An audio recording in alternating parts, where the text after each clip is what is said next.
Welcome to SRTC Tifton, located at 52 Tech Drive, Tifton, Georgia, 31794. My name is Lisa Griffin, and I'm the Director of Admissions for Tifton and Moultrie. At SRTC Tifton, we offer programs in the schools of health sciences, schools of professional services, schools of business, schools of industrial technology, and schools of arts and sciences. One of the most unique features about SRTC Tifton is we host the Stat Lab. Come on over, I want to show you around.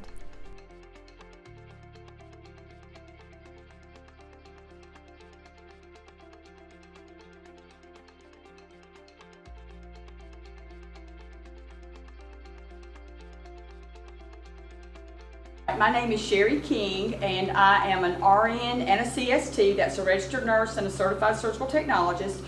And my title is Program Chair for the Surgical Technology Program, which I'm also an instructor in that program as well.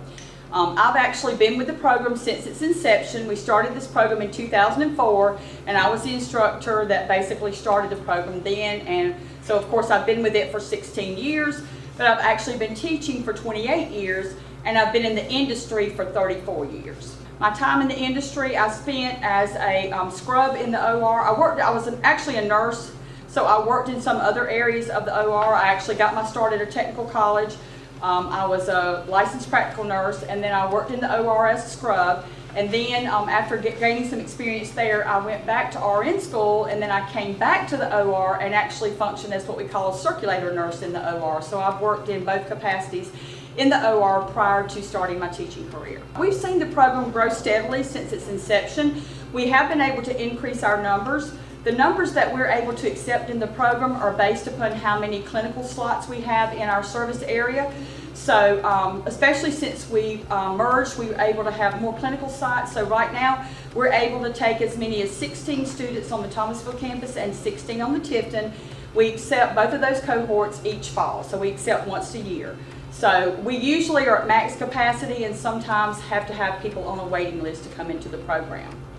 Since these students are first semester students, or as I sometimes refer to them, the cadets, they're actually learning what we call basic skills. So in the lab, they're going in there, they're learning how to do the surgical scrub, which is where they wash their hands, and then they're learning how to actually what we call don a sterile gown and sterile gloves without contaminating those.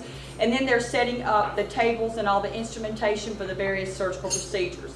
And they're learning all of these basic skills in preparation of beginning their clinical rotations in the spring semester, where they'll actually go into the hospitals, into the ORs, and actually be in there with real surgeons, real patients, and real surgery. This lab space out here is what we call our stat lab, and our surgical technology students work in this lab. We also have a lab up there near our classroom that they can learn skills in, and this lab was actually designed a little bit differently from our skills lab in that this was set up for actual real surgery to take place in here.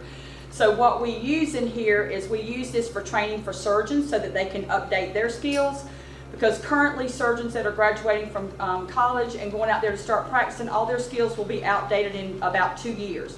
So they have to start basically doing training, and that's what we do out here. And the cool thing is our surgical technology students get an opportunity to scrub in with them when they do those procedures.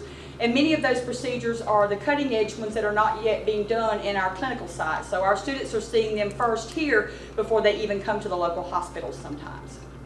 They should be able to function as an entry-level surgical technologist, meaning they have all the basic skills and knowledge they need to walk into an OR and be able to assist a surgeon in surgery. Certainly the more experience they get, they'll become more perfected at those skills, but initially they should be able to walk in and begin doing that. And our expectation is that then when they graduate, most of them will go to the OR of a local hospital to work, or may even go other areas. But they can go into the freestanding surgical clinics. They also can work for medical device companies. We have a graduate from our program who's actually working with Zimmer Biomet, who is a large medical device company. He's actually a rep for them. So he brings surgeons out here now to our lab and trains them, as well as he goes into the local hospitals with the surgeons and trains them when there's new prosthetics or new procedures that are being done. but most of them will probably work in the hospital. We actually have graduates now that I'm aware of everywhere from Texas to Alabama to Florida to Georgia to Tennessee to the Carolinas. I love everything about my job. I'll basically say that I knew when I was sitting in the technical college when I started the LPN program there, I knew within 3 days of being there, I saw what technical education was giving to people. And so I decided my 3rd day into that program that this is what I would do for a career. So I graduated from that school and went on and furthered my education. And within 6 years of graduating from that technical school, I was back teaching at that particular technical school in the same classroom I had sat in 6 years prior to that. What I love about technical education is the value of it, and it just really doesn't compare to other university systems as far as the value we give.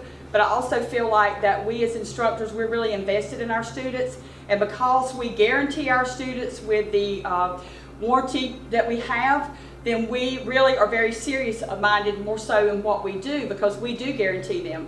But I also feel like that it's important to do that because I feel like my personal reputation is on the line. It's my reputation, it's Ms. Price's reputation, it's SRT's reputation when we send those students out there, and that's why we want to make sure we only send out there the very best. My name is Jessica Fowler. I'm in the Surgical Technology program at Southern Regional Technical College. I started the program this August, fall semester, and we will finish the program July next year after we finish the summer semester. Well, I've always been interested in the medical field. My mother's been an ER nurse for a really long time, and watching surgeries either on TV or reading about them has just always been an interest for me.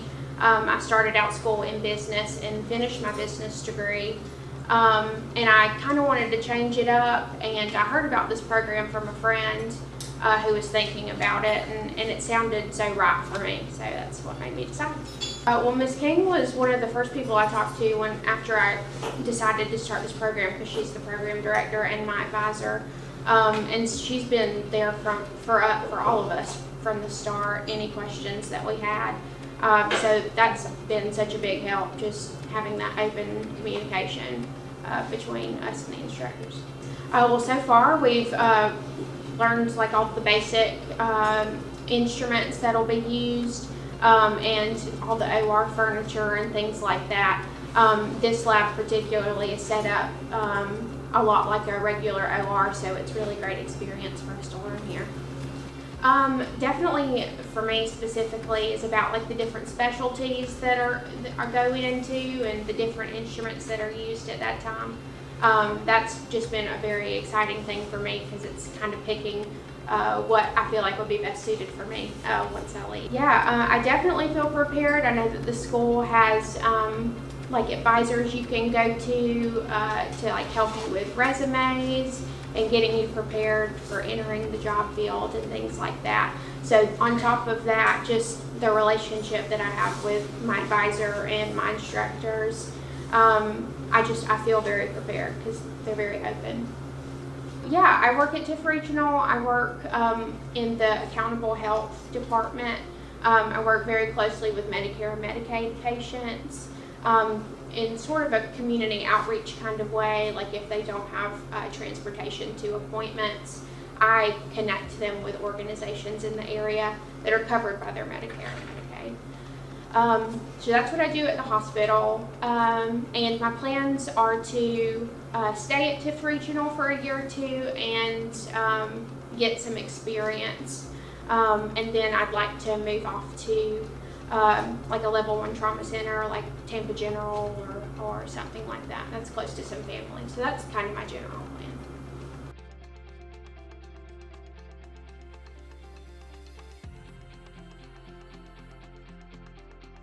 Welcome to Tifton Library. Here we have online learning resources, we have computers, we have models for students to look at and actually touch to learn more about their programs of study. The Division of Student Affairs is comprised of units that have support services, activities, and programs. Services include admissions, financial aid, recruitment, assessment, advisement, student records and registration, orientation, disability services and special populations, job search, and follow-up. In the Student Success Center, students can go and get help with classwork, tutoring, access computers, as well as individual program remediation. The Student Success Center in Tifton is staffed by a full-time person.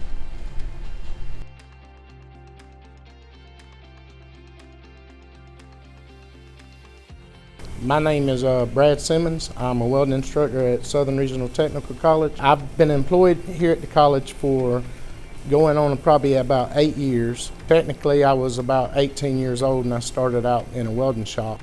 I started in the industry and then I worked my way. Once I left the industry, I came to school, got my GED, moved my way up, took the welding program, graduated it, and was hired on by the college right out of school, so I've been doing it ever since. So the things that I see, you know, from personal experience from being in the industry and being a supervisor and seeing the needs that the companies really need to have in their employees, I've tried to incorporate in this program, build it up. When I came, it was a welding program. I think now it's a full-fledged welding shop. We can technically almost fabricate anything we want. And from there, I've seen the enrollment increase probably double. Because, I mean, we used to technically have about, I think, 20 to 25 students per semester, where now we having like 50. So my students are all learning to, they're mastering all their skills for all the AWS joint configurations. We're trying to have them job ready, of course. They're learning all their AWS certification test requirements, and basically they should be ready to be certified when they leave the program. And they basically any industry, they're basically able to go to any type of industry work and get a job. I do a lot with the Buller companies. I do a lot with our local industries, and basically they're full of our students. So good thing. We've increased machinery, because technically when I started, we had maybe 2 machines in this whole shop. Now we've got more machines than we can count. We've got a CNC, turntable. That way we could teach mechanized and automatic type cutting processes and stuff like that. So we teach the CNC programming in the classroom here, and then we take it out and we use it on the burn table. So I am a Skills USA advisor for the college. My students, not to brag a little bit, I do want to brag a little bit. I've put together a fabrication team here. The very last fab team I had took #1 in the state of Georgia. We went to nationals and competed and really had a great time. My students do get the learning outcome from it. It builds their character. It builds their job skills. They can take it with them for the rest of their life. I've actually had about 5, my biggest step up in THS also for National Technical Honor Society. Had a very large number of students accomplish that, so I like it. I'm Ty Cummings. I'm enrolled in welding. I started 8 months ago. Well, I have learned a lot because I've never done welding in my life. Very interesting. I love it. Did some, let's see what I made. I made a grill out of a propane tank. That was fun. And I'm working on a rocking chair right now. And that's pretty cool. Planning on going to work. I'm not entirely sure where at. Kind of looking at a different couple places, but we'll just see once we get graduated and focus on that. Well, they had the Student Success class, which was very fun and very informative. Had a lot of information on anything you need. A lot of people around campus. All you got to do is just ask a question, and they can give you the answer. So, it's a load of fun. The guy's very smart. Any questions you have, I mean, don't hesitate to ask him. I mean, he can tell you anything. I mean, he's my technique on welding, like my bead profile, like where I need to position myself. I mean, every bit of it. He's down to every detail on what you need to do to be successful. So it's been very good.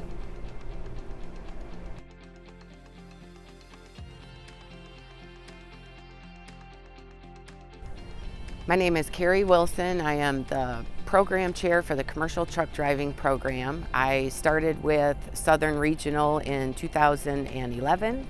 I have been their program chair since 2015, and I started truck driving in 1992. Well, there's always been a demand for truck driving. So the way the program has grown over the years is we've done some adapting with the way we deliver the program. So we usually get about a 5% increase in enrollment per year.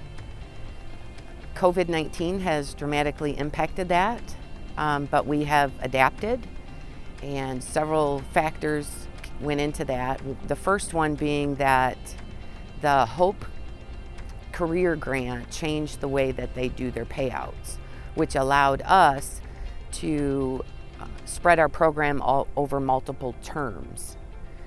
And COVID-19 requires us to do a one-on-one training. Prior to that, it was a 1 in 3.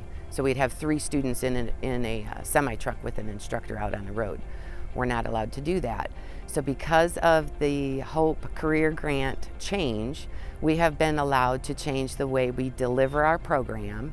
So instead of 7.5 weeks where the student has to be here every day, all day, it is now 2 5-week terms.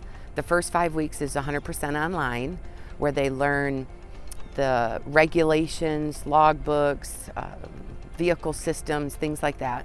The second 5 weeks is on site 2 days a week, and that is one-on-one with an instructor. So it meets the COVID-19. It also, because of the HOPE changes in the HOPE grant, we're allowed to go across terms so we can overlap our programs. For example, our current class is online. They start on-site next week, next Wednesday.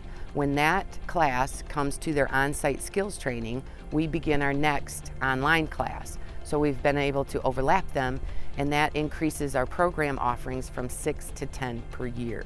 What the Federal Motor Carrier considers the theory portion, which is our online class, they get into all the federal regulations, drug and alcohol testing for drivers, the medical requirements for their DOT physical, and we have had some not be able to do truck driving because of that. And then they go into vehicle systems, how to diagnose vehicle malfunctions, the reporting requirements for the federal regulations, what to do when you cross the border, the Canadian or Mexican border, the port procedures for in and out of the ports, like in Savannah, logbooks, weight management for their cargo securement. That's all in their theory portion. And then when they get to their skills portion, that's what everybody wants, because day one they are in the truck. They have already learned how to use a clutch and everything, demonstrations online, so now we're putting it into practice. The first day on site, we hand them the keys. We give them a nice, safe, controlled environment. They start with vehicle inspection on the first day, and they start driving on day 2. Before COVID, we could do 12 students per class, and we would do them in a group, and we would divide them into groups and train them in groups. Since we've changed the way we deliver the program, the 2 5-week sessions, we still maintain 12 students per class on a 1-to-1 student-teacher ratio. But that being said, when COVID is lifted, we now have a template to quadruple our enrollment rate after COVID social distancing has been removed. So the type of equipment we have in our program ranges anywhere from a 1995 Volvo to a 2016 Freightliner. The reason we use the older model trucks is during the backing, when the students first start to learn, we do not want to put them into a $150,000 truck. So like I said, they start first day in the truck. We want a truck that all it needs to do is go forward and backward and have air conditioning. And they feel a little safer that they're not going to damage it because it's an older model. The electronics on it allows it to idle all day without having maintenance issues. So once they've demonstrated they have truck control on the backing range, then they get promoted to a truck like this, you know, a $150,000 truck. And it's a win-win for everybody because it lowers our maintenance cost. So our classroom space is used, before COVID was a typical classroom. You had 12 students, they all had computers to do a hybrid Blackboard course. Now since COVID, our Blackboard course has been beefed up and they do it at home. However, we do have students that don't have computers, and we allow them to come in and use our classroom space with social distancing. So we may have 3 to 5 students here using a computer during the day, and as the next program gets rolling, we'll have students out here. We may have 3 or 5 students in the classroom using the computers at the same time. When they finish the program, they should know everything about their vehicle, from the front bumper to the back, and they should be able to back. We practice several backing maneuvers that apply to other circumstances. So we practice a 90-degree alley dock, sight side and blind side parallel parking, offset, and straight line. And then they should be able to drive manual transmission, 10-speed manual transmission anywhere. But most employers have automatics. Any person that comes through our program when they graduate can find a job. It may not be exactly what they have in mind, but they are qualified and can find a job. So most of our graduates go directly to an over-the-road or regional company, which means they may drive the southern states if they don't want to go up in the snow, the western states if they don't want to go to New York, things like that. There are opportunities out there for them. They just have to pick the opportunity. And because of that, we have a 100% job placement rate. So talking about some of our graduates, there's 2 that really stick out in my mind. The first one was a young gentleman that actually lived at Brother Charlie's mission in town, and he rode his bicycle to class every day. Every morning when we arrived, he was sitting outside the building waiting for us to start. He graduated with a 4.0, and we have not seen or heard from him since. He went over the road and said that he was not going to look back, so I'm sure he's doing well. The other one, his name sticks out the most because his name is Joey Smith. He graduated in the summer of 2018, and he came to me asking to go through truck driving program, and he has a right leg amputee above the knee. And I wasn't sure if we could do it, so I had to do some investigating, checked with the federal regulations, found out the procedure, and we said, yep, we can train him. We'll have to adapt along the way. He learned in a manual transmission with a prosthetic leg, and then when it came time for his CDL exam, we had to have what's called a skills performance evaluator come over from Savannah. He had to do more than our regular students do. So not only pass the CDL test, he had to prove that he could drop and hook a trailer, that he could do a duck walk underneath the trailer with his prosthetic leg, and a bunch of other things. And he passed with flying colors. He went to work for Tyson Foods, where he is now a trainer for Tyson Foods.